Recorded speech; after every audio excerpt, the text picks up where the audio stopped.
حکومتوں نے سلوٹ مارے، پولیس نے سلوٹ مارے، انتظامیہ نے سلوٹ مارے، وہ سب آپ کے سامنے ہے۔ بلہ لے لیا آپ نے، عمران خان کو سزائیں سنا لی آپ نے، امیدوار پکڑ لیا آپ نے، پارٹی توڑ دی آپ نے، اس کے بعد سب سے بڑا 75 سالہ تاریخ کی سب سے بڑا دھاندلا ہوا، اور لاہور سے کراچی تک، کراچی سے اسلام آباد تک، اسلام آباد سے مری تک، مری سے جیلم تک، جیلم سے گجرات تک، گجرات سے پشاور تک، پشاور سے شانگلہ تک، جس طرح بدترین دھاندلی ہوئی، ابھی وہ بحران تھا کہ اوپر سے اب ایک یہ بحران آ گیا ہے۔ پنجاب اسمبلی میں سب کچھ ہو گیا، ڈپٹی سپیکر، سپیکر کا انتخاب ہو گیا، اجلاس ہو گیا، لیکن پاکستان تحریک انصاف کو خواتین کی مخصوص نشستیں نہیں دی گئی۔ سندھ میں اجلاس ہو گیا، مخصوص نشستیں نہیں دی گئی۔ کے پی میں اجلاس ہونے جا رہا ہے، مخصوص نشستیں نہیں دی جا رہی۔ اب قومی اسمبلی میں سمپل سی سادہ سی بات تھی کہ مخصوص نشستیں ان کی بنتی تھی، دے دیں، کیوں نہیں دے رہے؟ کیوں اس ملک کو تماشا بنا رہے ہیں؟ یہ ملک پہلے نفرت اور تقسیم کی آگ میں جل رہا ہے، یہ ملک پہلے ہی بدترین معاشی بحران میں گھسا ہوا ہے، یہ ملک بدترین سیاسی بحران میں پھنسا ہوا ہے، یہ ملک بدترین عدالتی اور آئینی بحرانوں میں دھنسا ہوا ہے، اوپر سے باہر ہمارے تماشے بنے ہوئے ہیں، پیسہ ہمارے پاس ہے کوئی نہیں، قرضہ نک و نک آیا ہوا ہے، دہشت گردی کی نئی لہر ہے، ادارے آپس میں لڑی جا رہے ہیں، نفرت اور تقسیم بڑھی جا رہی ہے۔ انتخابات ہوئے تو کتنا اچھا ہوتا کہ جو بحران ہم ٹال سکتے تھے وہ تو ٹل جاتا۔ عدالتیں ہماری ہیں، انہوں نے آنکھیں بند کی ہوئی ہیں، سچ کہتے ہیں قانون اندھا ہوتا ہے، لگ رہا ہے قانون واقعی اندھا ہے۔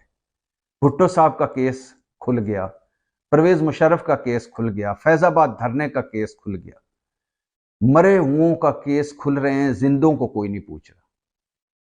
جو ججز آپ کے مخالف ہیں، جو ججز آپ کو پسند نہیں، وہ ریٹائر بھی ہو جاتے ہیں تو ان کے کیس جاری رہتے ہیں، نئی رسمیں، نئی چیزیں ایجاد ہو رہی ہیں۔ اب کیا فرق پڑتا تھا اگر پاکستان تحریک انصاف کو خواتین اور اقلیتی نشستیں مل جاتی؟ کون سا انہوں نے طریقے عدم اعتماد لے آنی تھی؟ کون سا ان کے نمبرز اتنے ہو جانے تھے کہ کوئی شہباز شریف حکومت کو خطرہ تھا؟ ضدیں اور انائیں بڑی ہو گئی ہیں ملک سے، ملک چھوٹا پڑ گیا۔ اب کوئی انہونی ہو جائے، کوئی کرامت ہو جائے، کوئی معجزہ ہو جائے تو یہ علیحدہ بات ہے، ورنہ مجھے نہیں لگتا کہ الیکشن کمیشن پاکستان تحریک انصاف کو خواتین کی مخصوص نشستیں دے گا، اور یہ معاملہ بھی عدالتوں میں جائے گا۔ اور اب تو مجھے عدالتوں سے بھی کوئی امید نہیں، جس طرح بلہ چھینا گیا، الیکشن ایکٹ بھاری پڑا، جس طرح آئین پر، آئین نیچے چلا گیا، الیکشن ایکٹ اوپر چلا گیا، کروڑوں ووٹر رل گئے، لیکن 14 وہ لوگ جو تحریک انصاف کے تھے ہی نہیں، چھوڑ چکے تھے، ان کو تحریک انصاف کا ممبر مان کر اکبر ایس بابر سمیت 14 کو ان کے حق میں فیصلہ سنا دیا فائز عیسیٰ قاضی بینچ نے، ایک سیاہ ترین فیصلہ، اور اس کے بعد بلہ چھین لیا۔ اب عدالتیں چپ ہیں، کہیں بھی عدالتیں انٹروین نہیں کر رہی، کہیں بھی عدالتیں مداخلت نہیں کر رہی، کہیں بھی عدالتیں یہ نہیں کہہ رہی کہ بس کر دو اس ملک کے ساتھ، تماشے نہ لگاؤ۔ سب کو مخصوص نشستیں مل رہی ہیں۔ 2018 میں پاکستان تحریک انصاف نے خواتین کی فہرست دیر سے دی تھی، ان کو نشستیں مل گئیں۔ باپ پارٹی نے بعد میں فہرست دی تھی، ان کو نشستیں مل گئیں۔ لیکن یہاں پھر وہی آ رہا ہے کہ مقررہ وقت کے اندر کیوں نہیں دی فہرست؟ بھائی کیسے دیتے مقررہ وقت کے اندر؟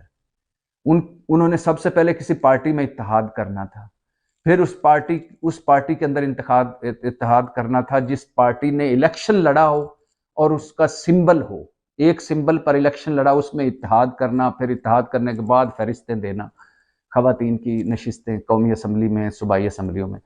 تو وہ اگر انہوں نے دے دی ہیں تو ان کو نشستیں دے دیں، کیا فرق پڑتا ہے؟ لیکن ایک اور بحران، ایک اور تماشا، ایک اور ڈرامہ، اور اس کا اینڈ کیا نکلے گا کوئی سمجھ نہیں آ رہی۔ کوئی اس ملک کا نہیں سوچ رہا، کوئی اس قوم کا نہیں سوچ رہا۔ قوم نے ووٹ جس کو دیے اس کو ہروا دیا گیا، اور جس کی ضمانتیں ضبط ہو گئی تھیں اس کو جتوا دیا گیا۔ لوگ فارم 45 اٹھا کے پھر رہے ہیں، 12 جماعتیں سڑکوں پر ہیں، اور ایسی ایسی زبان استعمال کر رہے ہیں وہ جو دھاندلی کے حوالے سے ہمارے اداروں کے خلاف، کہ دکھ ہو رہا ہے۔